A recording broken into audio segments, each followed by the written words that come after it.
ജനകീയമായി ഇടപെട്ടുകൊണ്ട് ഈ പാർട്ടിയെ കരുത്തുറ്റ പ്രസ്ഥാനമാക്കി മാറ്റുന്നതിന് നേതൃത്വം നൽകുന്ന സഖാവ് എം രാജൻ ഈ യോഗത്തിൽ അധ്യക്ഷത വഹിക്കും. അദ്ദേഹത്തെ ഈ യോഗത്തിലേക്ക് സ്വാഗതം ചെയ്യുക. അതോടൊപ്പം തന്നെ ഇവിടെ എത്തിച്ചേർന്നിരിക്കുന്ന നമ്മുടെ പ്രിയങ്കരനായ നമ്മുടെ ജനകീയ നേതാവ് സഖാവ് കരുണാകരൻ, സഖാവ് സതീഷ് ചന്ദ്രൻ, പാർട്ടിയുടെ സംസ്ഥാന കമ്മിറ്റി അംഗം സഖാവ് സതീഷ് ചന്ദ്രൻ, അതുപോലെ തന്നെ പാർട്ടിയുടെ ജില്ലാ സെക്രട്ടേറിയറ്റ് അംഗങ്ങൾ, ജില്ലാ കമ്മിറ്റി അംഗങ്ങൾ, പുതുതായി തെരഞ്ഞെടുക്കപ്പെട്ട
Parade, attention!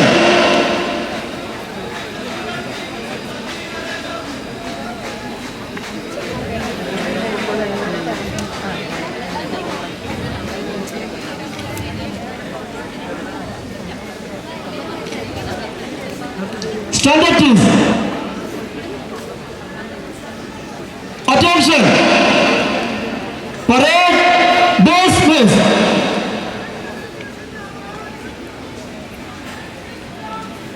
വളണ്ടിയർ സഖാക്കൾ അവിടെ തന്നെ ഇരിക്കുക. കൂടി വിവരപ്പെടുത്തുന്ന നിലയിൽ കുറെ കൂടി ജനങ്ങൾ ഇറങ്ങിച്ചെന്ന് പ്രവർത്തിക്കുന്നതിന്റെ ഭാഗമായിട്ടുള്ള തീരുമാനമായിട്ടാണ് പാർട്ടി സമ്മേളനം നയം ആവിഷ്കരിക്കുകയാണ് പാർട്ടി കോൺഗ്രസ്. 24ാം പാർട്ടി കോൺഗ്രസിൻ്റെ ഭാഗമായി പാർട്ടി ഭരണഘടനയനുസരിച്ച് എല്ലാ ഘടകങ്ങളുടെയും സമ്മേളനം ചേർന്നു. അതനുസരിച്ച് കഴിഞ്ഞ 2 മാസക്കാലമായി ബ്രാഞ്ച് സമ്മേളനം, അതിനുശേഷം ലോക്കൽ സമ്മേളനങ്ങൾ, അതിനുശേഷം ഏരിയ സമ്മേളനം, ഇത് കഴിഞ്ഞാൽ ജില്ലാ സമ്മേളനം. ജില്ലാ സമ്മേളനത്തിന് ശേഷം മാർച്ച് 6, 7, 8, 9 തീയതികളിലായി കൊല്ലത്ത് വച്ച് പാർട്ടിയുടെ സംസ്ഥാന സമ്മേളനവുമാണ് ചേരാൻ തീരുമാനിച്ചിട്ടുള്ളത്. ഇതുപോലെ ഭരണഘടന അനുസൃതമായി പ്രവർത്തിക്കുന്ന മറ്റ് പാർട്ടികൾ CPI ഒഴികെ ഒരു പാർട്ടിയും ഇന്ത്യയിലില്ല. കമ്മ്യൂണിസ്റ്റ് പാർട്ടി മാർക്സിസ്റ്റ് ഭരണഘടന അനുസരിച്ചിട്ടുള്ള പ്രവർത്തനത്തിൽ ഒരു ഘട്ടത്തിലാണ് പാർട്ടി സമ്മേളനം, പാർട്ടി കോൺഗ്രസ് ചേരാൻ കഴിയാതെ വന്നത്. അത് അടിയന്തരാവസ്ഥയുടെ കാലഘട്ടത്തിലാണ്. കൃത്യമായി ഭരണഘടന അനുസരിച്ച് പ്രവർത്തിച്ച് ജനാധിപത്യപരമായ നിലയിൽ കമ്മിറ്റിയെയും ഭാരവാഹിയെയും തിരഞ്ഞെടുക്കുന്ന സമ്മേളനമാണ് കമ്മ്യൂണിസ്റ്റ് പാർട്ടി മാർക്സിസ്റ്റിൻ്റേത്. ഇന്ത്യയിൽ തന്നെ കോൺഗ്രസ് പാർട്ടി എടുത്തു നോക്കുക. കോൺഗ്രസിൻ്റെ ഏതെങ്കിലും ഒരു സമ്മേളനം ചേരാൻ സാധിക്കും. കോൺഗ്രസിൻ്റെ ഏതെങ്കിലും ഒരു സമ്മേളനം ചേരാൻ പുറപ്പെട്ടാൽ അടിപിടിയായി. കോൺഗ്രസിൻ്റെ KPCC പ്രസിഡന്റിനെ ഏതെങ്കിലും ഒരു സമ്മേളനം തിരഞ്ഞെടുത്തതാണ്, ഒന്നുമല്ല. കോൺഗ്രസിൻ്റെ AICC സമ്മേളനം ചേർന്നിട്ടാണ്. ഇവിടെ കാസർഗോഡ് കോൺഗ്രസിൻ്റെ DCC പ്രസിഡന്റ് തിരഞ്ഞെടുത്തതാണ്.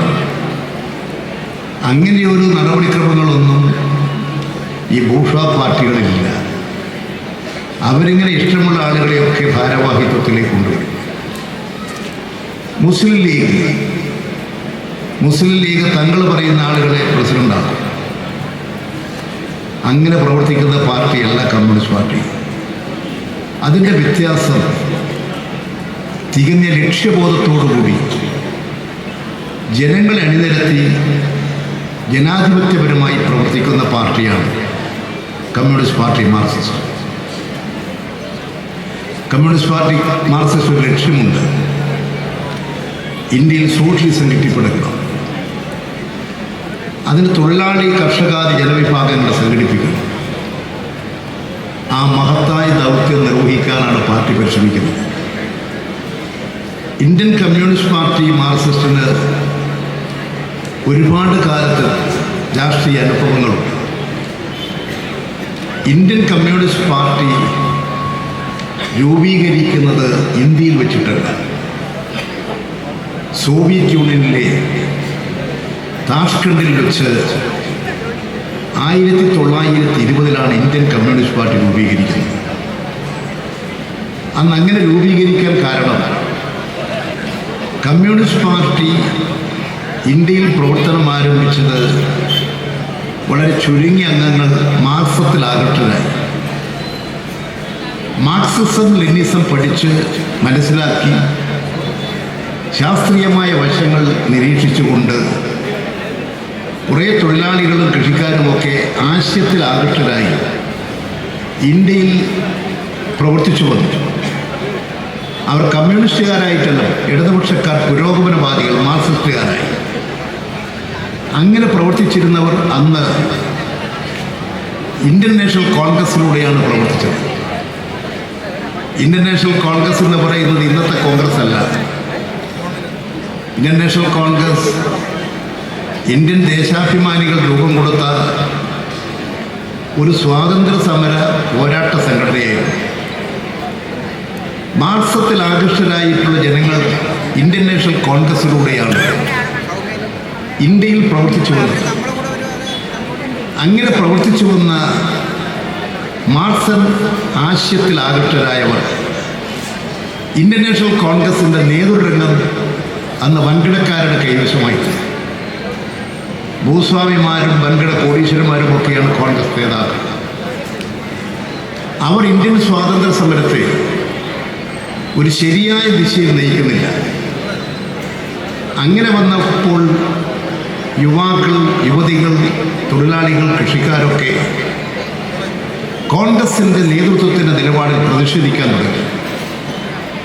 ശക്തമായ സാമ്രാജ്യവിരുദ്ധ സമരം, ഇന്ത്യയുടെ സ്വാതന്ത്ര്യത്തിന് വേണ്ടിയിട്ടുള്ള സമരം ശക്തിപ്പെടുത്തുന്ന കാര്യത്തിൽ കോൺഗ്രസ് തികഞ്ഞ അലംഭാവമാണ് കാണിക്കുന്നത് അതിൻ്റെ നേതൃത്വം. ഈ വിമർശനങ്ങൾ കോൺഗ്രസിനകത്തും പുറത്തും ഉന്നയിച്ചു. അങ്ങനെ ഉന്നയിച്ച ഇടതുപക്ഷക്കാരായ പുരോഗമനവാദികളായ മാർക്സത്തിൽ ആകൃഷ്ടരായ ദേശാഭിമാനികളെ ബ്രിട്ടീഷ് പട്ടാളം, ബ്രിട്ടീഷ് പോലീസ് വേട്ടയാണ്. കോൺഗ്രസ് അവരെ ഒറ്റിക്കൊടുത്തു. അതിൻ്റെ ഫലമായിട്ട് തന്നെ ഇന്ത്യൻ നാഷണൽ കോൺഗ്രസിലൂടെ പ്രവർത്തിച്ചു വന്ന പുരോഗമന ചിന്താഗതിക്കാരായ ഇടതുപക്ഷക്കാരായ പലർക്കും ഇന്ത്യ രാജ്യത്ത് ജീവിക്കാൻ കഴിഞ്ഞില്ല. അവർ ബ്രിട്ടീഷ് ഭരണത്തിൻ്റെ ഭീകരതയിൽ, ഇന്ത്യയിലെ ബ്രിട്ടീഷ് പട്ടാളത്തിൻ്റെ ഭീകരതയിൽ ഇന്ത്യ രാജ്യം വിട്ട് വിദേശ രാജ്യങ്ങളിൽ അഭയം തേടേണ്ടി വന്നു. അങ്ങനെ വിദേശ രാജ്യങ്ങളിൽ അഭയം തേടിയ ദേശാഭിമാനികൾ 1920 താഷ്കണ്ടിൽ സമ്മേളിച്ചു. അവർ ഇന്ത്യൻ കമ്മ്യൂണിസ്റ്റ് പാർട്ടി രൂപീകരിച്ചു. അവർ പറഞ്ഞു, ഇന്ത്യയാണ് മോചിപ്പിക്കേണ്ടത്, ഇന്ത്യയിലാണ് ബ്രിട്ടീഷ് ഭരണം അവസാനിപ്പിക്കേണ്ടത്. അതുകൊണ്ട് നമുക്ക് ഇന്ത്യയിലേക്ക് പോകാം. അവിടുത്തെ ജനങ്ങളെ സംഘടിപ്പിച്ചുകൊണ്ട് സുശക്തമായ കമ്മ്യൂണിസ്റ്റ് പാർട്ടി കെട്ടിപ്പടുക്കാം. ആ വിപ്ലവകാരികൾ പല വഴികളിലൂടെ ഇന്ത്യയിലേക്ക് വന്നു. അങ്ങനെ ഇന്ത്യയിലേക്ക് വന്ന വിപ്ലവകാരികളെ പല സ്ഥലങ്ങളിൽ വെച്ച് ബ്രിട്ടീഷ് പട്ടാളം വെടിവെച്ചു കൊണ്ടു. ചിലരെ പിടിച്ച് നാടുകടത്തി. അങ്ങനെ ഇന്ത്യയിലെത്തിയ വിപ്ലവകാരികൾ ത്യാഗപൂർണമായ ഒട്ടനവധി അനുഭവങ്ങളിലൂടെ ഇന്ത്യയിലെത്തിയ വിപ്ലവകാരികൾ ഇന്ത്യൻ നാഷണൽ കോൺഗ്രസിലൂടെ ശക്തമായി പ്രവർത്തിച്ചു വന്നു. സമാന ആശയഗതികളുള്ളവരുമായി കൂട്ടുചേർന്നുകൊണ്ട് ബോംബെയിലും കൽക്കട്ടയിലും കാൺപൂരിലും തമിഴ്നാട്ടിലുമൊക്കെ ചെറിയ ചെറിയ കമ്മ്യൂണിസ്റ്റ് ഗ്രൂപ്പുകൾ ഉണ്ടാക്കി. ആ കമ്മ്യൂണിസ്റ്റ് ഗ്രൂപ്പുകളെല്ലാം യോജിപ്പിച്ചുകൊണ്ട് 1925 ഒരു കമ്മ്യൂണിസ്റ്റ് പാർട്ടിയുടെ സമ്മേളനം ചേരുന്നത്. അതിനുശേഷമാകട്ടെ 1943 കമ്മ്യൂണിസ്റ്റ് പാർട്ടിയുടെ ഒന്നാം പാർട്ടി കോൺഗ്രസ് ബോംബെയിൽ വെച്ച് ചേരുന്നത്. 1943 ബോംബെയിൽ വെച്ച് ചേർന്ന് ഒന്നാം പാർട്ടി കോൺഗ്രസിൽ പങ്കെടുക്കേണ്ടിയിരുന്ന ഇന്ത്യയിലെ കമ്മ്യൂണിസ്റ്റുകാരിൽ പകുതി പേരും ജയിലിലായിരുന്നു.